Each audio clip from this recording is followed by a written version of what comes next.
ఎడారిలో సెలయేర్లు జనవరి 19. వారు విసుగక నిత్యము ప్రార్థన చేయుచుండవలెను. లూకాసు వార్త 18వ అధ్యాయం 1వ వచనం. చీమ దగ్గరికి వెళ్ళండి. తామర్లేన్ ఒక సంఘటనను తన స్నేహితులకి ఎప్పుడూ చెబుతూ ఉండేవాడు.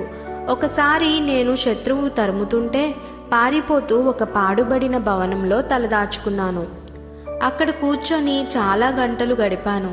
నా నికృష్ట స్థితిని గురించి అతిగా ఆలోచించి మనసు పాడు చేసుకోకుండా ఉండాలని అక్కడ పాకుతున్న ఒక చీమను గమనిస్తూ కూర్చున్నాను.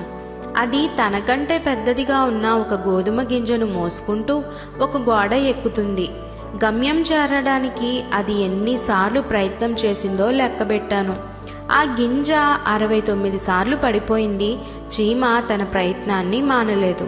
70వసారి ఆ గింజతో సహా గోడను ఎక్కేయగలిగింది ఆ చీమ.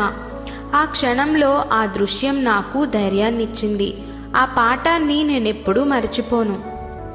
గతంలో ప్రార్థనలకి జవాబు రాలేదన్న కారణం చేత సోమరితనంగా యథాలాపంగా చేసే ప్రార్థన విశ్వాస సహితమైన ప్రార్థన కాదు. ప్రార్థనలకి జవాబు ఇంతవరకు రాలేదంటే ఆ జవాబు అతి సమీపంగా ఉందన్నమాట. ఇలా అనుకొని చేసేదే నిజమైన ప్రార్థన. మొదటి నుండి చివరి దాకా మనం యేసుప్రభు ఉదాహరణలను పాఠాలుగా తీసుకోవాలి. దీర్ఘశాంతంతో చేయని ప్రార్థన, నివేదనను పట్టు వదలకుండా మరీ మరీ వినిపించని ప్రార్థన, చేసిన కొద్దీ బలంగా చేస్తూ వెళ్ళని ప్రార్థన ఫలితాలను సంపాదించే ప్రార్థన కాదని యేసు ప్రభు చూపిన ఆదర్శం మనకు బోధిస్తుంది. సంగీత విద్వాంసుడు రూబెన్ స్టీవ్ ఒకసారి ఇలా అన్నాడు: సంగీత సాధనను నేను ఒకరోజు నిర్లక్ష్యం చేస్తే ఆ లోపం నాకు తెలిసిపోతుంది. 2 రోజులు నిర్లక్ష్యం చేస్తే నా స్నేహితులకి తెలిసిపోతుంది. 3 రోజులు నిర్లక్ష్యం చేస్తే నా కచేరీకి హాజరైన వాళ్ళకి తెలిసిపోతుంది.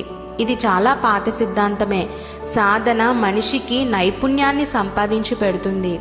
మనం నమ్మకంలోనూ ప్రార్థనలోనూ దేవుని చిత్తాన్ని నెరవేర్చడంలోనూ ఎడతెగక ఉండాలి. ఏ కళలోనైనా ఒక కళాకారుడు సాధన మానేశాడనుకోండి, ఏమవుతుందో మనకి తెలుసు. ఇదే సూత్రాన్ని, ఇదే సామాన్య జ్ఞానాన్ని మన ఆధ్యాత్మిక జీవితంలో అనుదినం అవలంబిస్తే మనము సర్వశ్రేష్టతని సంతరించుకోగలం. డేవిడ్ లివింగ్స్టన్ ఆశయం ఇది: నా గమ్యాన్ని చేరేదాకా, అనుకున్న దాన్ని సాధించేదాకా ఆగిపోకూడదని నా దృఢ నిర్ణయం.